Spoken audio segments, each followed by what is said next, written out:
Oya wanangu, leo nataka niwashauri wanangu kuhusu upambanaji. Oya, pambaneni sana. Maisha ndo haya. Kesho kutwa tumetoka huko mjini.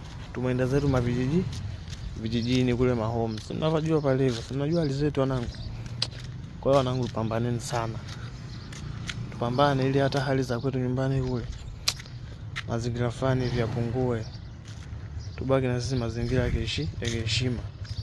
Siku moja tunajua tutakuja kujitegemea na sisi. Hatuendelee kulelewa na wazazi. Kwa hiyo mwanangu, ukipata nafasi ya kupambana, wewe pambana. Ukipata nafasi ya kufanya hiki, fanya. Tena fanya kitu cha muhimu. Sio kufanya kitu cha ovyo, kitu cha wanawake. Chana na wanawake wanakupoteza sana mwanangu. Umeona? Pambaneni sana wanangu yani.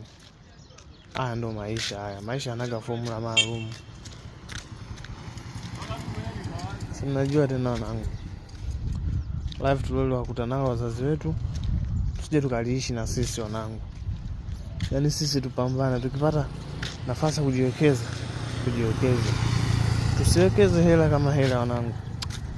Hela wanangu zina matumizi mengi, umeona? Hela kesho kutwa zinahitajika zifanyie kitu fulani. Jiwekeze mwanangu, wewe nunua hata vifugo, umeona? Nunua vimbuzi, ng'ombe, vikuku, vibata, yani cha muhimu chochote kile ambacho unaona nikipata shida naweza nikakiuza hiki, umeona? Naweza nikakiuza nifanyie mazingira fulani hivi. Au umeumwa naweza tukachinja kaka mbuzi hapa, umeona?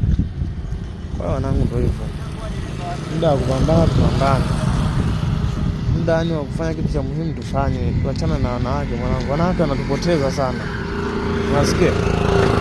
Wanawake wanatupoteza wanangu. Fanya vitu vya muhimu. Vitu vyenye kujenga. Sema nini wanangu?